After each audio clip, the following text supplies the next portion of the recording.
কেউ এলোমেলো বক্তব্য দিবেন না। আমাদের স্বাস্থ্য মন্ত্রণালয়ে একটা টিম আছে এবং সমন্বয় যারা আছে তাদের সাথে আমাদের একটা টিম কাজ করছে।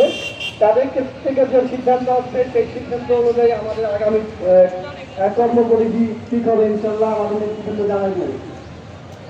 ভাই ড্রাইভারের রাস্তাটা ছেড়ে দেন, ভাই ড্রাইভারের রাস্তাটা ছেড়ে দেন। আমরা শান্তিপূর্ণ অবস্থান করছি। এবং প্রত্যেক জেলার লিডারদেরকে আমি বলবো যারা এখনো জেলা থেকে আসতে পারে নাই সেই জেলাতে কঠোর নির্দেশনা দিবেন যে আজকে খোলা থাকে চেম্বার খোলা থাকবে তার বিরুদ্ধে ব্যবস্থা নেওয়া হবে। তারা চেম্বার খোলা থাকা হবে।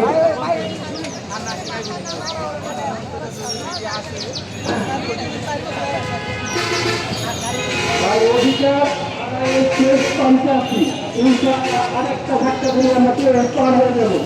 এই ভাগটা আমাদের শিখতে হবে।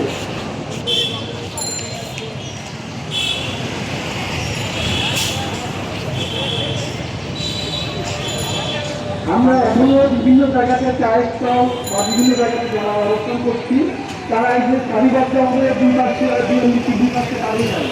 তারা সারিবদ্ধভাবে বিএনপি দুই পাশে দাঁড়িয়ে যায়। সকল নেতৃবৃন্দকে অনুরোধ করবো আপনারা সহযোগিতা করুন।